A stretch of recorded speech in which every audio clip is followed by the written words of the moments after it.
God's plan is beneficial அப்படின்னு முதல் வார்த்தை ஒன்று. இரண்டாவது 4 வார்த்தை வரும். We have total 4 parts in this verse. Active. God's plan is beneficial. God's plan is active. God's plan is inclusive. God's plan is harmonious. இந்த வசனம் எங்க இருக்கு தெரியுமா?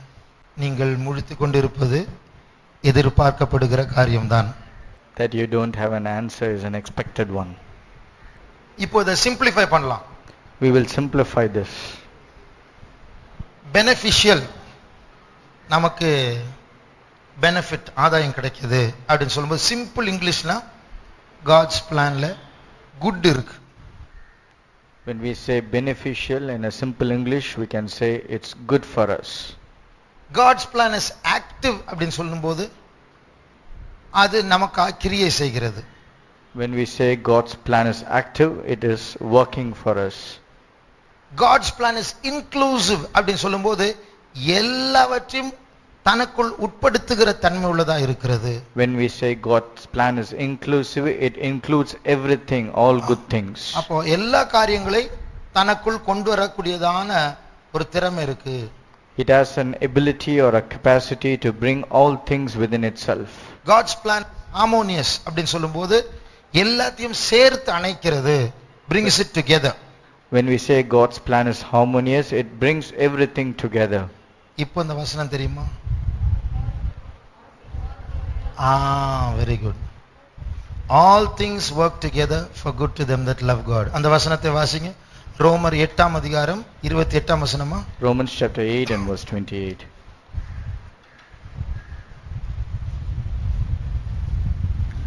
அன்றியும் அவருடைய தீர்மானத்தின்படி அழைக்கப்பட்டவர்களாய் தேவனிடத்தில் அன்பு கூறுகிறவர்களுக்கு சகலமும் நன்மைக்கு ஏதுவாக நடக்கிறது என்று அறிந்திருக்கிறோம். சகலமும் நன்மைக்கு ஏதுவாய் நடக்கிறது. All things work together for good to them that love God. இங்கிலீஷ்ல தமிழ்ல அந்த டுகெதர் இல்லல்ல, திருப்பி வாசிங்க. அன்றியும் அவருடைய தீர்மானத்தின்படி அழைக்கப்பட்டவர்களாய் தேவனிடத்தில் அன்பு கூறுகிறவர்களுக்கு சகலமும் நன்மைக்கு ஏதுவாக நடக்கிறது என்று அறிந்திருக்கிறோம். சகலமும் நன்மைக்கு ஏதுவாக நடக்கிறது என்று அறிந்திருக்கிறோம். இங்கிலீஷ்ல இப்படி இந்த வார்த்தைகளை இப்படி நாலா பிரிக்கணும். We can divide this verse in English with four of these words. Good அந்த வார்த்தை எடுத்துக்கொள்வோம். Let's consider the word good. அப்ப அந்த good உலகத்தாருடைய கணிப்பின்படி good என்று சொல்லாத சில காரியங்கள் ஆவிக்குரிய கணிப்பின்படி குட்டா இருக்கலாம். According to the perspective of worldly people, that which is not good in their sight may be good in spiritual angle. For example, எக்ஸாம்ல ஃபெயில் ஆகிறதுல ஏதாவது குட் இருக்கா? Is there anything good in failing an examination? இருக்கா? சொல்லுங்க, ஏதாவது good இருக்கா? S ன்னு சொல்றாங்க, சொல்லுங்க, சத்தமா சொல்லுங்க. அதுக்கு என்ன குட் இருக்குன்னு சொல்லுங்க. என்ன குட் இருக்கு?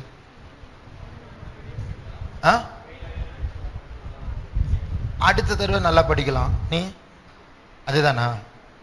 வேற யாராவது ஃபெயில் ஆகிறதுல என்ன குட்?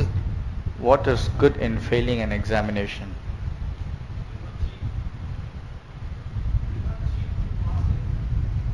ஓகே, ஃபெயில் ஆகும்போது சீட் பண்ணி பாஸ் பண்ணல, காப்பி அடிச்சு பாஸ் பண்ணல, அதுல ஒரு நன்மை இருக்கு. There is a goodness that we have not copied others' paper in order to pass the exam. Correction.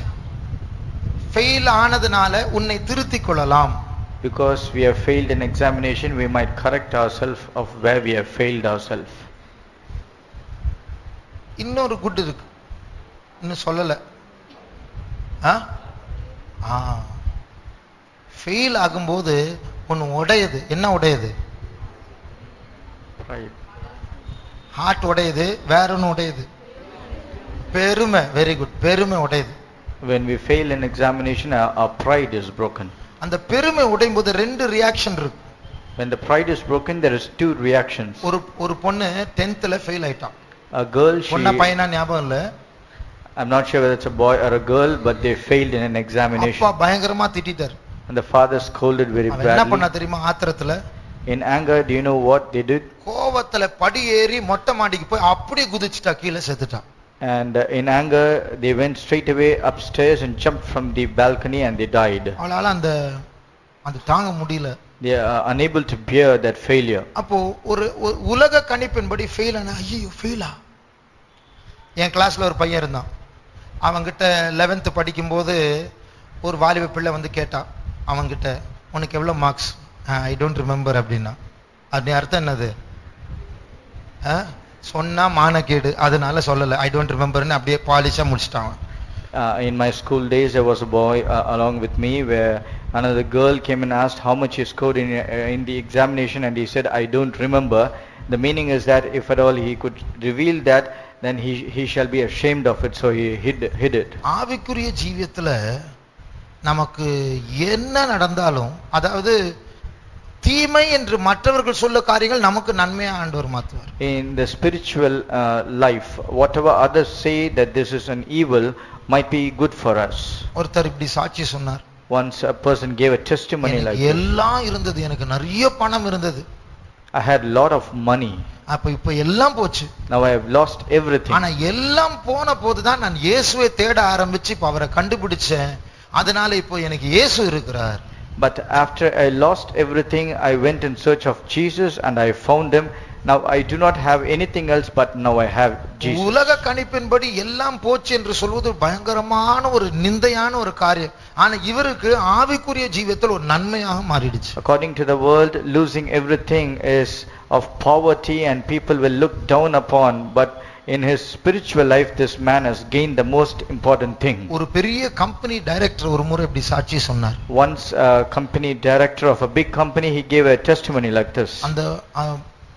அந்த கம்பெனி டைரக்டர் அந்த கம்பெனி ஒரு பிரச்சனையில மாட்டிடுச்சு. That company was caught in a problem. அந்த கம்பெனில எல்லாரும் ரட்சிக்கப்பட்டவங்க. All the people in the company are saved. எல்லாரும் ஜெபிச்சாங்க. All the people together they prayed. இவர் போய் போலீஸ் ஸ்டேஷன் எல்லாம் உட்கார வேண்டி இருந்தது. It happened that he has to go even to sit in a police station. ஆனா எப்படியோ கர்த்தருடைய கிருபையால வெளிய வந்துட்டார். But by the grace of God he was delivered from there. அப்ப அவர் ஒரு வார்த்தை சொன்னார். அவரும் ஒரு ஸ்பிரிச்சுவல் மேன், ஒரு ஆவிக்குரிய மனுஷன் தான். He also was a spiritual man and he said a particular word. அவர் சொன்னார், though I am a director, now I know how vulnerable I am. அதாவது நான் எவ்வளவு ஒரு மேலிடத்துல இருந்து ஒரு அதிகாரியா இருந்தாலும் தீமை என்னை ஈஸியா அணுகலாம். நானும் ஒரு ஆபத்துக்குட்பட்ட ஒரு மனுஷன் தான் என்று இப்பொழுது புரிந்து கொள்கிறேன் அப்படின்னு சொன்னார். He said that though I am a director of a company, yet I am a vulnerable man, very easily prone to danger. அப்ப உலகத்தாருடைய கணிப்பின்படி டைரக்டரா இருந்து போய் ஸ்டேஷன்ல உட்கார்ற மாதிரி ஆயிடுச்சு, என்னப்பா நீ என்று கேட்கிற விஷயத்தை இவருக்கு ஒரு நல்ல பாடத்தை கற்றுக்கொள்ளக்கூடிய நானும் ஒரு மனுஷன் தான், ஆண்டுடைய கிருபை இல்லாம ஒண்ணும் நடக்காது என்று உணரக்கூடிய ஒரு நல்ல காரியமா மாறிடுச்சு. In a worldly angle, people would have said to him saying, being a director, it happened that he had to go and sit in a police station, how shameful that it is.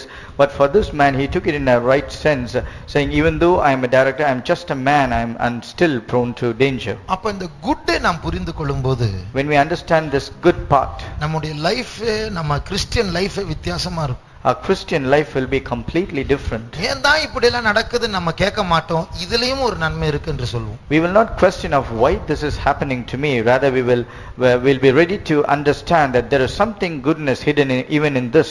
அதனால தான் நீங்க all things, வெறும் good இல்ல, some things இல்ல, many things இல்ல, all things, அது அர்த்தம் நம்முடைய லைஃப்ல என்ன நடந்தாலும் அதை God குட்டா மாத்துறதுக்கு அவரால முடியும். Therefore, as it is mentioned in this verse, that all things works for good, not leaving even one thing which is contrary or in the opposite sense. Everything works for our good. நம்முடைய குடும்பத்துல ஒரு பிள்ளை மென்டலா பிறந்தா, assuming that there is a child which is born with a mental disability in your family, இதுலயும் ஒரு நன்மை இருக்கு அப்படினு சொன்னா அதுல சில நன்மைகளை நம்ம கண்டுபிடிக்கலாம். Even if we say that there is some goodness in that, we can try and find out what are these goodness. ஒரு காரியமும் நம்ம விதிவிலக்கு கிடையாது, எல்லாமே நன்மையா மாறும். Nothing is out of limit for us, everything is for good. அது மாத்திரமல்ல, not just that, God's plan is active. அதனுடைய அர்த்தம் இந்த தீமையான காரியங்கள் எல்லாம் நமக்குள்ள அது வர்க் பண்ணிட்டே இருக்கு, ஏதோ ஒரு கிரியை நடத்திட்டே இருக்கு. The plan of God in us is very active. It always works all the evil things in us, they also work for some good reasons. Austria என்று நினைக்கிறேன், அங்க ஒரு மனுஷன் இருக்கிறார், நிக் அப்படின்னு சொல்லி, நீங்க பார்த்திருப்பீங்க, கேள்விப்பட்டிருக்கீங்க. கையும் இல்ல காலும் இல்ல அவருக்கு. I suppose he is from Austria. There is a man called Nick. He doesn't have hands, both the hands and both the legs. அவர் சண்டேஸ் கால் வந்து இவ்வளவு பெருசு தான் இருக்கு, அவருடைய காலை இவ்வளவு பெருசு தான். And his leg is very short like this. அவர் ஷார்ட்ஸ் தான் போடுவாரு, அந்த ஷார்ட்ஸ்ல காலே தெரியாது, ஒரு கால் மட்டும் கொஞ்சம் அப்படி விரல் நீட்டிட்டு இருக்கும் shorts. He can only wear shorts, and in that shorts one of the leg alone will be visible a little bit. நம்ம வந்து கீழே நின்னு பேசுவோம், அவர் டேபிள்ல நின்னு தான் பேசுவார், ஏன்னா எல்லாம் கீழே நின்னா தெரியாத ஆளு. We will normally stand and speak, but for him to be visible he has to climb up on a table. அவர் சண்டே ஸ்கூல் படிக்கும்போது டீச்சர் ஒரு நாள் சொன்னாங்களாம், we are all made in the image of God. நம்ம எல்லாரும் தேவ சாயல் சிருஷ்டிக்கப்பட்ட உடனே நீங்க நான் கிடையாது அப்படின்னு அவருடைய மனசு சொல்லிடுச்சாம். When he was studying a Sunday school, one of the Sunday school teachers said to him that we are all made in the image of God, and he immediately replied in a sarcastic manner saying, it is all you but not me. ஏன்னா எனக்கு கை இல்ல கால் இல்ல, தேவனை போல நான் எப்படி இருக்க முடியும்? Because I do not have any of my limbs, how can I be like the image of God? ஆனா இது இவருடைய மனசுல வர்க் பண்ணிட்டே இருந்தது, ஏன் நான் இப்படி இருக்கிறேன், ஏன் நான் இப்படி இருக்கிறேன். But this particular words, it was continuously working in his mind of why I am born like this. அப்போ ஒரு நாள் ஒரு மனுஷன் அவர்கிட்ட வந்து சொன்னாராம், அவர் அடல்ட் ஆன பெரியவனா மாறின பிறகு. After he became an adult, a particular man came and spoke to him like this. You are going to reveal the unlimited power of God அப்படின்னு சொன்னார். அந்த மனுஷன் இவர்கிட்ட சொல்றார், நிக் கிட்ட. அந்த மனுஷன் இந்த நிக்கிடம் வந்து நீங்கள் தேவனுடைய அந்த சர்வ வல்லமையுள்ளதான அந்த மகிமையை மற்றவர்களுக்கு வெளிப்படுத்த போகிறீர்கள் என்று சொன்னார். அப்பொழுது இந்த மனுஷன் கை கால் இல்லாத மனுஷன் இந்த நிக் சொல்றார், நான் எப்படி தேவனுடைய வல்லமை நான் வெளிப்படுத்துவேன்? Then this man Nick, he asked, how is it possible that I am going to reveal the glory of God? அப்ப இந்த மனுஷன் கேட்டார், உங்களை யாராவது சிலுவையில் அறைய முடியுமா? And that other man questioned Nick, asking him, can anyone crucify you on the cross? சிலுவையில் அறையணும்னா கை வேணும், கால் வேணும். If at all you have to be crucified, there should be limbs in your body. உன்னை யாரும் சிலுவையில் அறைய முடியாது, அர்த்தம் உன்னை யாரும் மட்டுப்படுத்த முடியாது, எல்லைக்குட்படுத்த முடியாது. ஆகையால் இந்த கை கால் இல்லாமலே நீங்க வந்து நிறைய பேருக்கு ஆசீர்வாதமா மாற போறீங்க. So nobody can limit you because you don't have any of these limbs, and without these limbs in your body you are going to reveal or manifest the power of God to everyone. இப்போ நான் வந்து ஒரு பிரசங்கம் பண்றேன், Jesus ரொம்ப நல்லவர் அப்படின்னு, நீங்க எல்லாம் விசுவாசிங்க, நீங்களும் அல்லேலூயா சொல்வீங்க. நான் ஒரு புது கிரவுடு கிட்ட போய், இந்துக்கள், முஸ்லிம்ஸ், நாஸ்திகர்கள், அவங்க கிட்ட போய் இயேசு நல்லவர் அப்படின்னு சொன்னா, அது நீ வச்சுக்கோ, என்கிட்ட பிரசங்கம் பண்ணாது அப்படின்னு சொல்லுவாங்க. If I preach to you saying Jesus is good, being all the believers, you will all shout hallelujah in return. But if I go into a new crowd where there are non-believers or people from other religion and I say Jesus is good, they will say you can keep the Jesus with you, we do not want him. ஆனால் இந்த நிக்கு போய் அந்த அதே group கிட்ட இயேசு நல்லவர்னு சொன்னா, அவங்க என்ன எதிர்த்த மாதிரி அவரை எதிர்க்க முடியாது. But at the same time, if this Nick goes and says that Jesus is good, they will not resist Nick like they resist me. ஏன்னா கை கால் இல்லாத மனுஷன், இயேசுவை தூஷிக்க வேண்டிய மனுஷன், இப்படி என்ன போய் படைச்சிட்டாரு, இன்னாயா சாமி, இன்னாயா கடவுள் என்று சொல்ல வேண்டிய மனுஷன் ஜீசஸ் இஸ் குட்னு சொல்றாருன்னா அதுல ஏதோ ஒரு அர்த்தம் இருக்கு அப்படின்னு அவங்களை யோசிக்க வைக்கும். It will make the people to think, if a normal man, if a man like Nick who doesn't have any of the limbs says that Jesus is good, there should be some reason behind it. He should supposed to be cursing the Lord because he has nothing in his body. ஒரு நாள் Jesus is good ன்னு சொல்லி பிரசங்கமே பண்ணினார் இந்த நிக். On a particular day, this Nick, he conducted a sermon under the title that Jesus is good. அந்த கூட்டம் முடிச்சிட்டு நிறைய பேர் அவர் வந்து கட்டிப்பிடிச்சு அழுதாங்க. After the meeting got over, many people came to him, they embraced him and they wept. இவருடைய குறைவு Jesus is good என்கிற வார்த்தை இவருடைய அறிக்கை அப்படியே உயர்த்திடுச்சு. அதனால தான் அவங்களால சும்மா இருக்க முடியல, கண்ணீர் வடிக்க ஆரம்பிச்சாங்க. His shortcoming in his life or in his body, that made the name of the Jesus to be exalted above all, and because of which many people were touched in their hearts so that they came and wept before him. அதனால God, Jesus is good, எல்லாமே நமக்கு நன்மையாய் நடக்கும் என்கிற காரியம், all things எல்லாம் work பண்ணும் நமக்குள்ள. அது வர்க் பண்றது மாத்திரமல்ல, எல்லாமே சேர்ந்து, எல்லாமே தீமையா நடக்காது. ஒரு தனிப்பட்ட காரியத்தை மட்டும் அப்படி பிடிச்சு நம்ம பார்த்தா அது தீமையா தான் இருக்கும். ஆனா முழு பிக்சரை நம்ம பார்க்கணும். இந்த சம்பவம் இந்த சம்பவம் இந்த சம்பவம் அதுவும் இதுவும் எல்லாம் சேர்த்து பார்க்கும்போது இதுல நன்மை இருக்கு என்று நாம் புரிந்து கொள்ளலாம். Not just all things work good things in our life, but they are all together working good things. If at all you take just one aspect of whatever is happening in our life, it might sound to be evil, but when you consider all together, all these things together will work good for us. அதனால நம்ம ஐசோலேட்டடாக ஒரு incident எடுத்து ஒரு காரியத்தை எடுத்து ஏன் என் லைஃப்ல இப்படி நடந்தது அப்படி நம்ம தனியா எடுத்து பார்க்க கூடாது. all things work together அப்படினா நன்மை தீமை, நேற்று நடந்த காரியம், போன வருஷம் நடந்த காரியம், கடவுள் எல்லாத்தையும் சேர்த்து அதை நன்மையாக மாற்றுவார். We should not take one isolated incident in our life and try to find fault with that, saying this is evil that has happened in our life.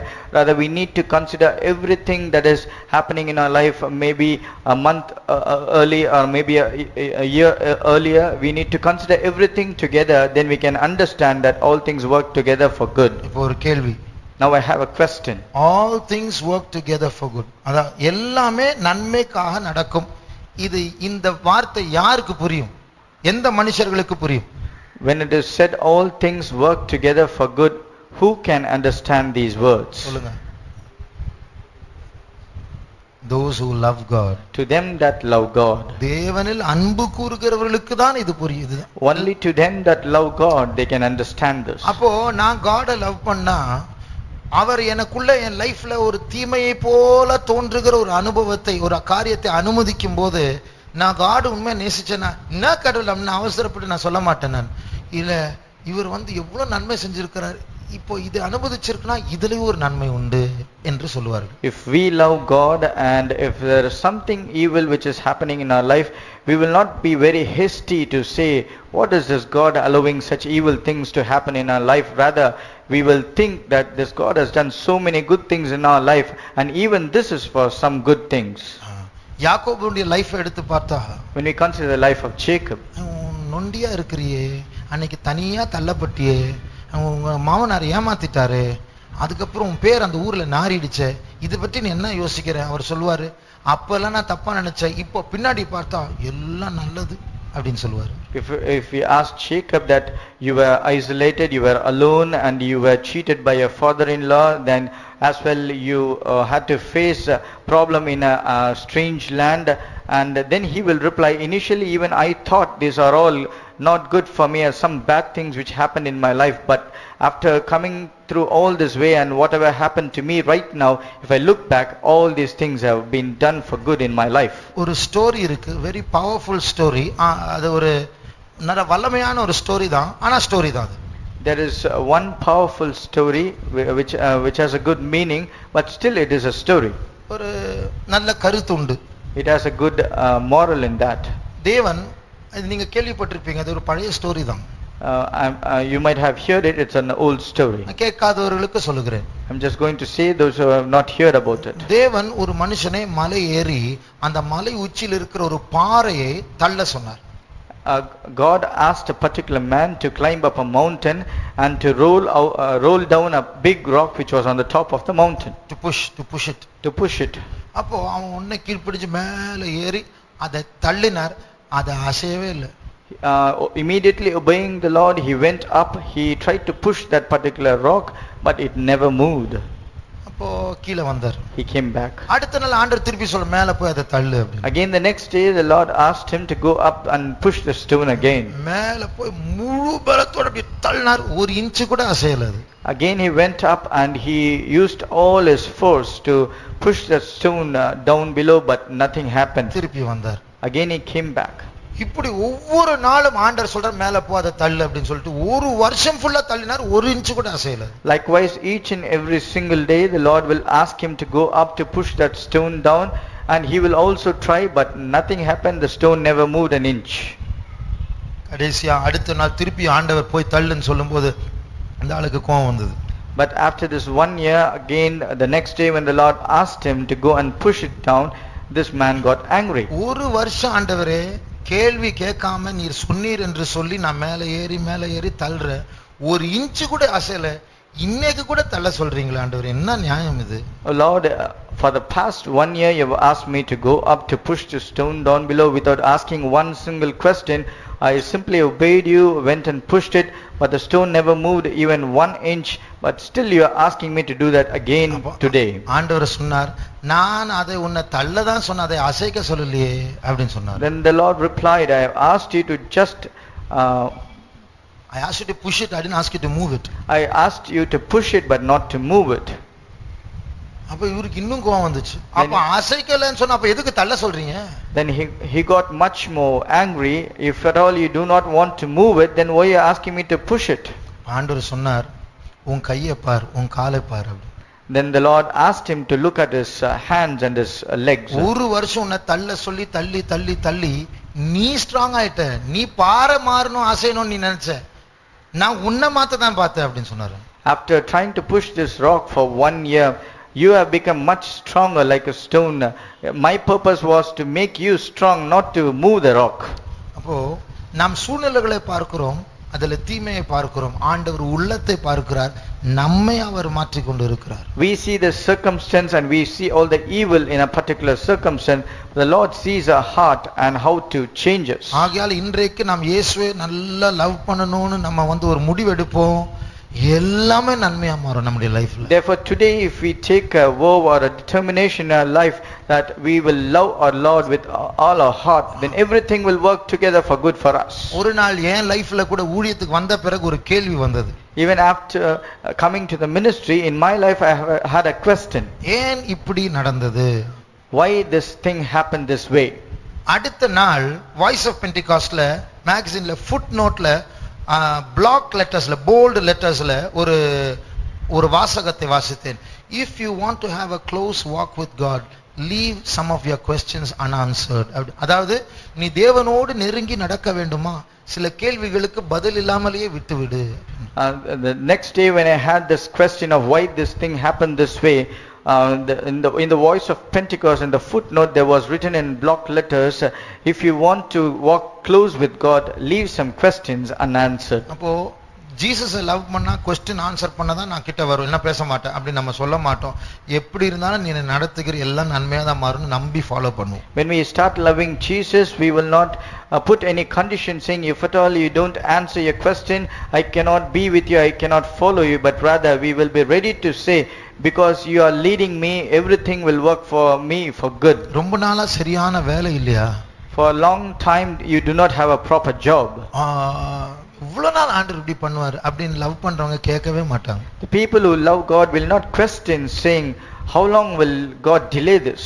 எல்லாவற்றையும் அவர் நன்மைக்காக தான் அனுமதிக்கிறார். For everything he will allow for good. நம்முடைய கண்களை மூடுவோம். Let's close our eyes. இப்பொழுது இயேசுவின் பக்கமாக நம்முடைய உள்ளங்களை திருப்புவோமாக. Now let us turn our heart towards Jesus. அவர் சும்மா நம்முடைய ஒரு ஹியூமன் இன்வென்ஷன் ஆயிருந்தா பரவாயில்லை, நிஜமாகவே அவர் நம்ம மத்தியில் இருக்கிறார். If he is just an imaginary human invention, then it is okay, but he is real living God in our presence. ஆகையால் அவர் கைவிடவே மாட்டார், எல்லாமே நன்மையாய் மாற்றுவார். Therefore he will never forsake us and he will change everything for good. என்னுடைய வாழ்க்கையில தீமையாய் தோன்றுகிற எல்லாம், அப்பா அம்மா பிரச்சனையா இருக்கட்டும், கடன் பாரமா இருக்கட்டும், ஃபியூச்சரா இருக்கட்டும், தாமதமா இருக்கிற ஒரு கல்யாணமா இருக்கட்டும், சரியான வேலை இல்லாமல் இருக்கட்டும், எதுவா இருக்கட்டும், உடம்புல ஒரு பெரிய வியாதியா இருக்கட்டும், எல்லாமே ஆண்டவர் நன்மைக்காக அனுமதித்திருக்கிறார். Whatever it might be in my life, a big problem, a family problem, there is some kind of sickness, no job and not yet been married, whatever it might be, there might appear evil, but all thing works for good for me. இதை விசுவாசிக்கிறவர்கள் கரங்களை உயர்த்துவோமா? Those who believe in this, please put up your hands. இப்பொழுது கை தூக்குறது மாத்திரமல்ல, பிராக்டிகலா அந்த கஷ்டத்தை சந்திக்கிற நேரத்தில் கூட என் இயேசு நல்லவர் என்று சொல்லக்கூடியதான அந்த பெலன், இப்பொழுது தூக்குற கை நமக்கு வெளியில பெலனாய் மாற வேண்டும். Not just lifting our hands right now, but when we face an actual problem, we should be bold enough, being filled in faith, saying all things work together for good for me. சத்தத்தை உயர்த்தி ஒரு 50 ஸ்தோத்திரம் பண்ணி இந்த கூட்டத்தை முடிக்க போகிறோம். We are going to offer a 50 praises with a louder voice and we are going to conclude. யார் எப்படியோ என் வாழ்க்கை எல்லாம் நன்மையாக மாற போகிறது. No matter how others are, but there is going to be good